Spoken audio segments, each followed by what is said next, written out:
So in this video, we are going to be breaking down the latest controversy surrounding Prince Harry's return to the United Kingdom, the ongoing tensions with King Charles and Buckingham Palace, the security dispute that's making headlines, and why some commentators believe it's time for the royal family to make a permanent decision. We'll also look at the broader debate surrounding Harry and Meghan's relationship with the monarchy and the public reaction to all the latest developments. Don't forget to like and subscribe so you don't miss the next one. Now, let's get into it. Let me just guide you back across the pond to what is happening here, because it involves an old friend of yours and mine, Prince Harry, the rogue son, who is crash landing into the UK today. And there's this gigantic furore, as always, has erupted around the little entitled brat, where he and his father and Buckingham Palace have been at loggerheads, it seems, all week, where at the last minute, he demands security for all his family. They said, no, you can't have it. They've offered him a place at the palace to stay. And then eventually they say you can have it, but he takes so long to try and accept it that by the time he accepts it, they say the offer's been rescinded, it's too late, you had to say yes earlier. In other words, the usual train wreck Harry stuff. My view, and I've said this to you a lot before, is I just think if I'm King Charles, enough of this bullshit. Just strip them of the titles, Meghan and Harry. Let them do their thing. Stop the drama, the circus that applies to them everywhere they go, and just keep them away from us. Yeah. Your thoughts? Sadly, and over here. So I do begrudge you that we got saddled with these two, but I understand perfectly the frustration that you're feeling in watching him continue to manipulate the king and the country. That to whom he should feel grateful and absolutely nothing other than grateful. But he doesn't. He's bitter. He considers himself the spare, and he's angry about it. He married somebody who leans into grievance at every turn and can't understand the blessings that our country's bestowed on her either. And this is par for the course when he goes over there with this, on and on objection to what kind of security he's going to get. He's got tens of millions of dollars over here, reportedly over $100 million. He can afford his own security. He says, oh, well, they can't have guns. You know what? You don't need guns. There haven't been a ton of plots where we've seen people actually taking shots at the royal family. What you need is a bodyguard. You need, over here, be a former Navy SEAL type, somebody to stop somebody from coming over and physically getting in your grill, attacking you, or being too, forthright in their interactions with you. You don't need some sniper team. He's just pretending that. And then he released some absurd document from his team saying that there were at least 6 terrorist plots against him. Sure. I mean, truly, it's like this guy is clearly going through his email and finding any nutcase. Well, you know the joke. Like, we'll get you. The joke was that this apparently meant he couldn't bring his family to London, but there was a potential he could take them to Birmingham. Now, for Americans who are not familiar, our Birmingham is about a 2-hour drive from London. So apparently terrorists only geographically operate in a certain part of the country. I mean, it's complete nonsense. No, it's so obvious that it's nonsense. So finally, of course, the king makes an accommodation for him. It's not good enough. He can't make up his mind.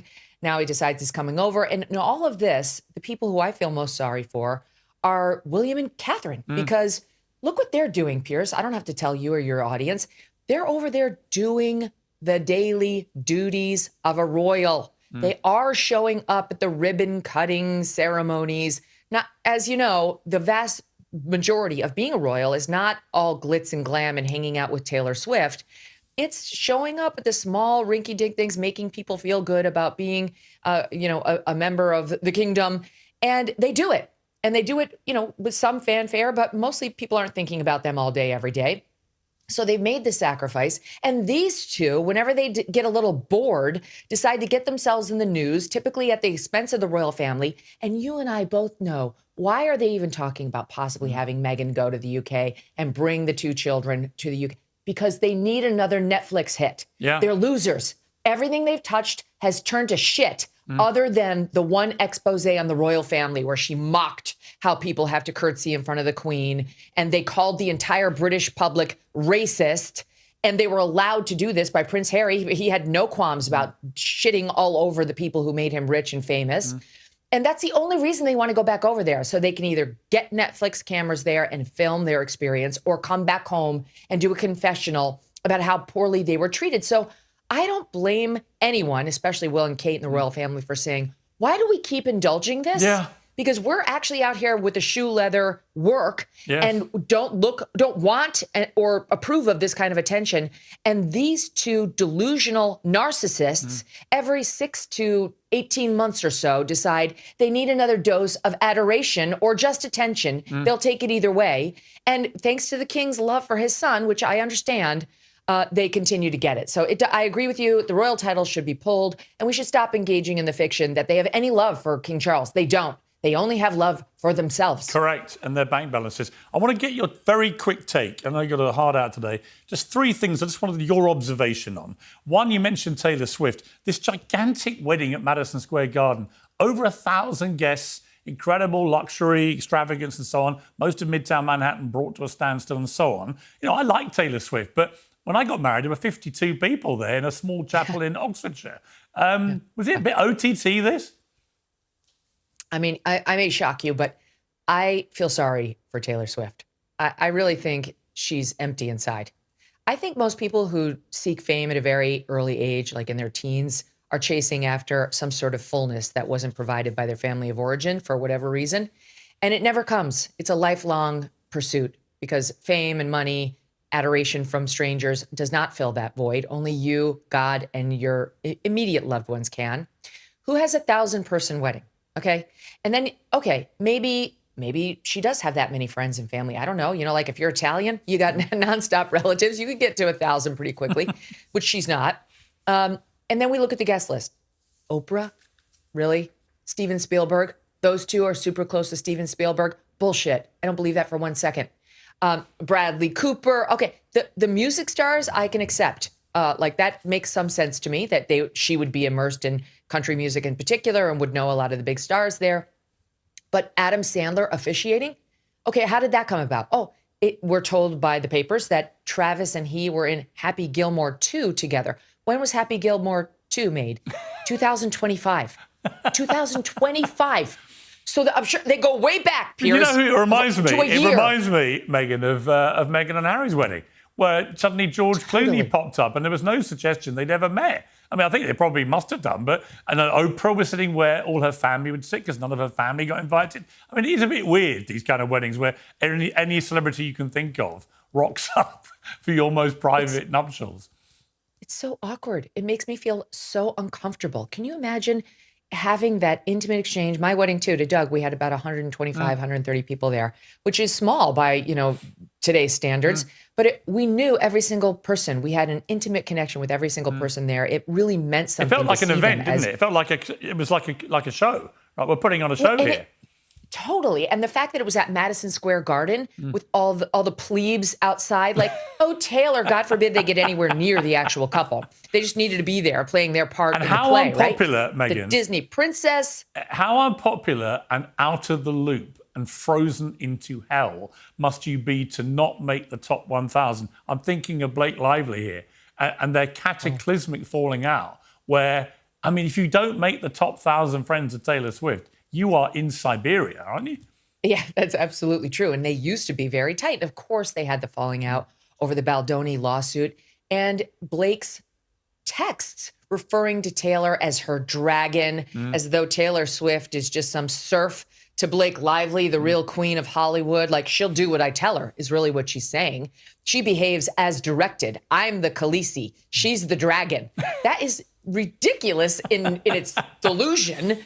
And also obviously offensive. And she did try to drag her into this litigation so she could prove that she was not some bully in her penthouse that night. But by the way, Taylor Swift should be on her knees thanking God that she wasn't dragged into this and exposed for her bullying too.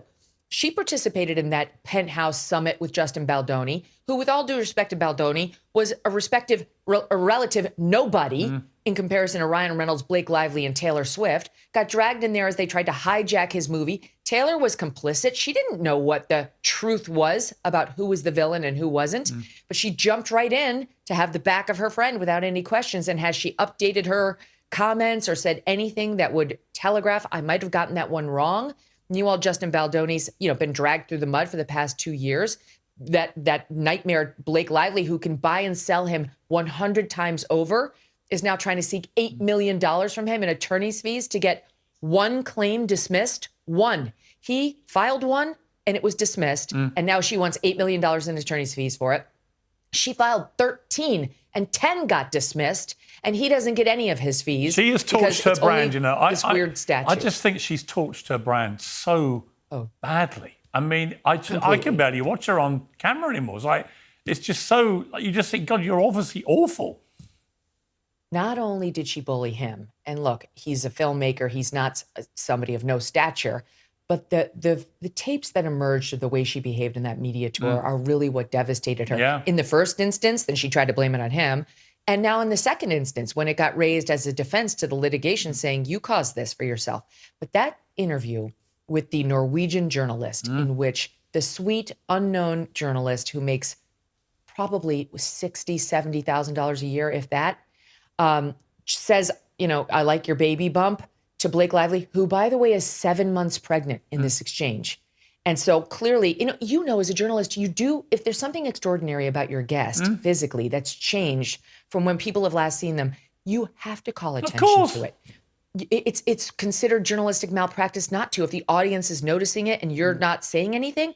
This happened to me at the Supreme Court when I was a young correspondent. Anna Nicole Smith came personally on that whole, you know, dispute she had with her dead husband's family about whether she should get the money. She was transformed. She had lost 70 pounds. She was svelte. She looked stunning. You got to call attention to it because everybody's otherwise looking at it. Like, so she did her job and was completely diminished by Blake Lively and by the other actress who was with her, who was equally, Parker Posey, offensive. And that's really what made people hate her.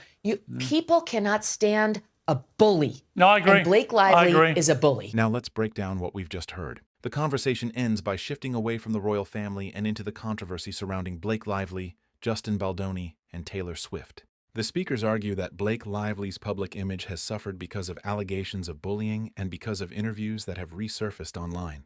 They also suggest that Taylor Swift was fortunate not to become more deeply involved in the legal dispute, while criticizing the celebrity culture that surrounds these high-profile relationships. One of the central arguments is that public perception can change very quickly. According to the discussion, once people begin to see someone as arrogant or dismissive, every new controversy reinforces that image. The speakers also claim that the media tour and the widely discussed interview with the Norwegian journalist did significant damage to Blake Lively's reputation, arguing that audiences tend to react strongly against behavior they perceive as bullying. Whether you agree with those opinions or not, it's clear that this conversation focuses on how celebrity status, public relations, and media narratives can shape reputations almost overnight. That's what makes these stories continue to dominate headlines and spark debate across social media and television. Let me know your thoughts in the comments below. Do you agree with the opinions shared in this discussion, or do you see these controversies differently? If you enjoyed this breakdown, don't forget to like, subscribe, and I'll see you in the next one.